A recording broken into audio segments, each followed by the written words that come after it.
21. Le roi d'Arad, cananéen, qui habitait le Midi, apprit qu'Israël venait par le chemin d'Atarim. Il combattit Israël et emmena des prisonniers. Alors Israël fit un vœu à l'Éternel et dit : Si tu livres ce peuple entre mes mains, je dévouerai ces villes par interdit. L'Éternel entendit la voix d'Israël et livra les Cananéens. On les dévoua par interdit, eux et leurs villes, et l'on nomma ce lieu Horma. Ils partirent de la montagne de Hor par le chemin de la mer Rouge, pour contourner le pays d'Édom. Le peuple s'impatienta en route, et parla contre Dieu et contre Moïse. « Pourquoi nous avez-vous fait monter hors d'Égypte? Pour que nous mourions dans le désert? Car il n'y a point de pain, et il n'y a point d'eau, et notre âme est dégoûtée de cette misérable nourriture. » Alors l'Éternel envoya contre le peuple des serpents brûlants. Ils mordirent le peuple, et il mourut beaucoup de gens en Israël.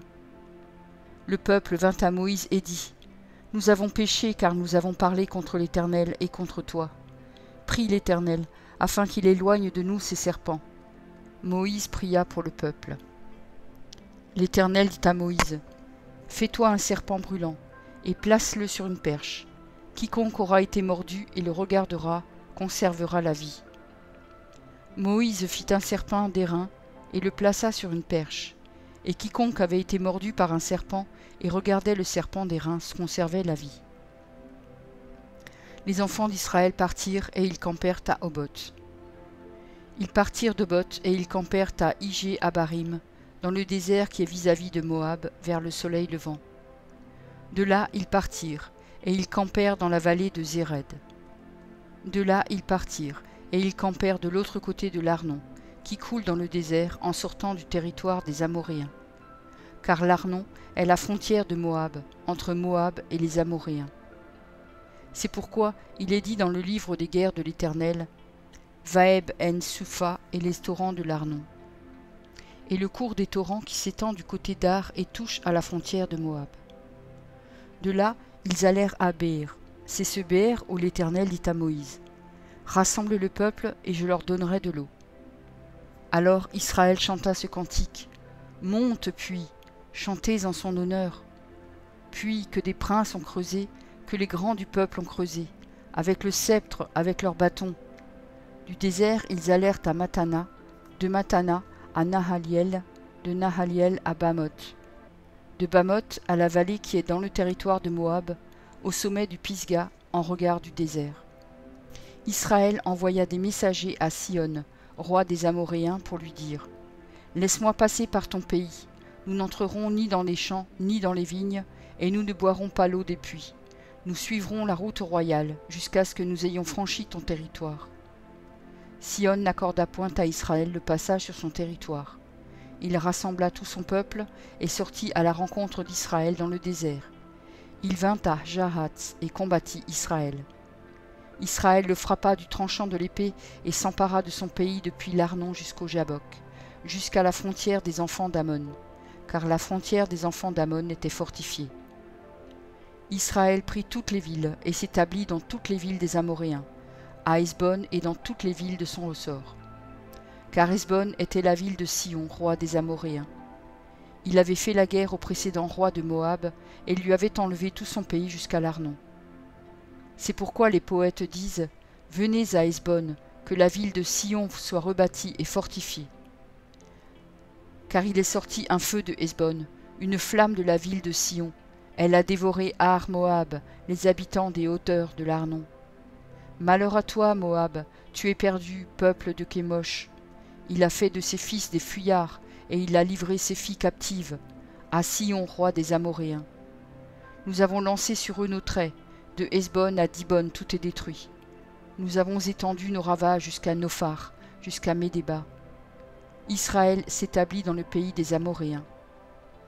Moïse envoya reconnaître Jaézer, et ils prirent les villes de son ressort, et chassèrent les Amoréens qui y étaient. Ils changèrent ensuite de direction, et montèrent par le chemin de Basan. Og, roi de Basan, sortit à leur rencontre avec tout son peuple pour les combattre à Édréi. L'Éternel dit à Moïse : Ne le crains point, car je le livre entre tes mains, lui et tout son peuple et son pays.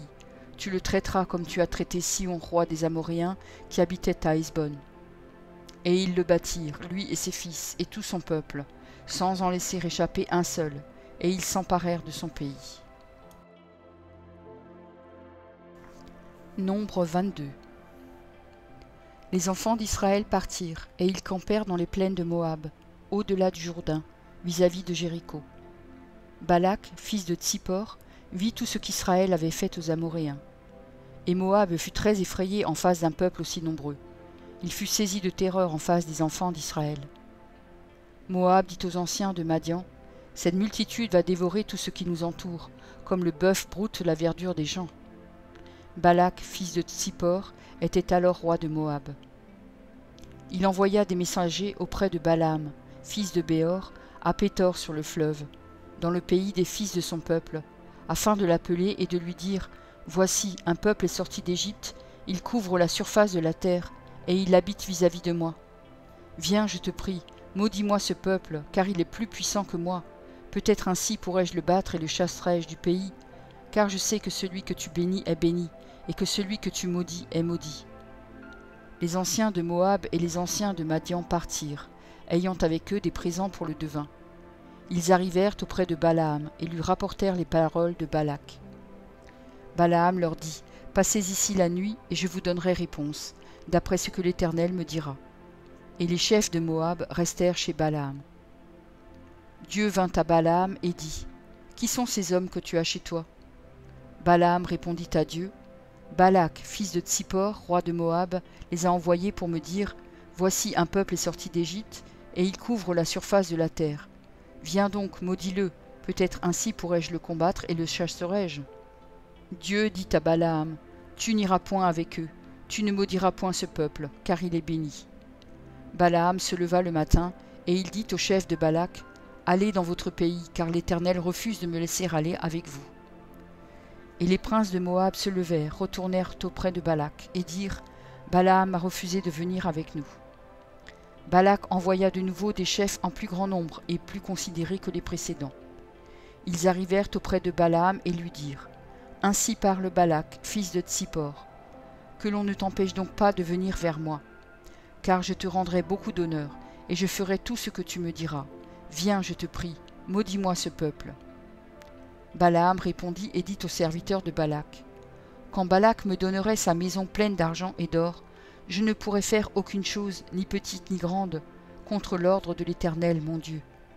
Maintenant, je vous prie, restez ici cette nuit, et je saurai ce que l'Éternel me dira encore. » Dieu vint à Balaam pendant la nuit et lui dit, « Puisque ces hommes sont venus pour t'appeler, lève-toi, va avec eux, mais tu feras ce que je te dirai. » Balaam se leva le matin, sella son ânesse et partit avec les chefs de Moab. La colère de Dieu s'enflamma, parce qu'il était parti, et l'ange de l'Éternel se plaça sur le chemin pour lui résister. Balaam était monté sur son ânesse, et ses 2 serviteurs étaient avec lui. L'ânesse vit l'ange de l'Éternel qui se tenait sur le chemin, son épée nue dans la main. Elle se détourna du chemin et alla dans les champs. Balaam frappa l'ânesse pour la ramener dans le chemin. L'ange de l'Éternel se plaça dans un sentier entre les vignes. Il y avait un mur de chaque côté. L'ânesse vit l'ange de l'Éternel. Elle se serra contre le mur et pressa le pied de Balaam contre le mur. Balaam la frappa de nouveau. L'ange de l'Éternel passa plus loin et se plaça dans un lieu où il n'y avait point d'espace pour se détourner à droite ou à gauche. L'ânesse vit l'ange de l'Éternel et elle s'abattit sous Balaam. La colère de Balaam s'enflamma et il frappa l'ânesse avec un bâton. L'Éternel ouvrit la bouche de l'ânesse et elle dit à Balaam, « Que t'ai-je fait pour que tu m'aies frappé déjà 3 fois ?» Balaam répondit à l'ânesse, « C'est parce que tu t'es moqué de moi. Si j'avais une épée dans la main, je te tuerais à l'instant. » L'ânesse dit à Balaam, « Ne suis-je pas ton ânesse que tu as de tout temps monté jusqu'à ce jour? Ai-je l'habitude de te faire ainsi ?» Et il répondit, « Non. » L'Éternel ouvrit les yeux de Balaam, et Balaam vit l'ange de l'Éternel qui se tenait sur le chemin, son épée nue dans la main, et il s'inclina et se prosterna sur son visage. L'ange de l'Éternel lui dit, « Pourquoi as-tu frappé ton ânesse déjà 3 fois? Voici, je suis sorti pour te résister, car c'est un chemin de perdition qui est devant moi. L'ânesse m'a vu, et elle s'est détournée devant moi déjà 3 fois. Si elle ne fût pas détournée de moi, je t'aurais même tué, et je lui aurais laissé la vie. » Balaam dit à l'ange de l'Éternel, « J'ai péché, car je ne savais pas que tu te fusses placé au-devant de moi sur le chemin. Et maintenant, si tu me désapprouves, je m'en retournerai. » L'ange de l'Éternel dit à Balaam, « Va avec ces hommes, mais tu ne feras que répéter les paroles que je te dirai. » Et Balaam alla avec les chefs de Balak. Balak apprit que Balaam arrivait, et il sortit à sa rencontre jusqu'à la ville de Moab, qui est sur la limite de l'Arnon, à l'extrême frontière. Balak dit à Balaam, « N'ai-je pas envoyé auprès de toi pour t'appeler? Pourquoi n'es-tu pas venu vers moi?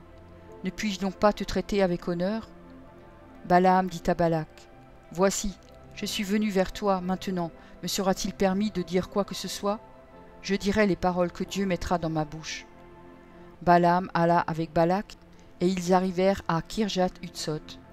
Balak sacrifia des bœufs et des brebis, et il envoya à Balaam et aux chefs qui étaient avec lui. Le matin, Balak prit Balaam et le fit monter à Bamoth Baal, d'où Balaam vit une partie du peuple. Merci pour ton écoute. Je t'encourage à écouter encore la parole du Seigneur. J'ai pris un engagement avec lui et je publierai tous les jours un verset. Si j'en oublie un jour, j'en ferai 2 le lendemain.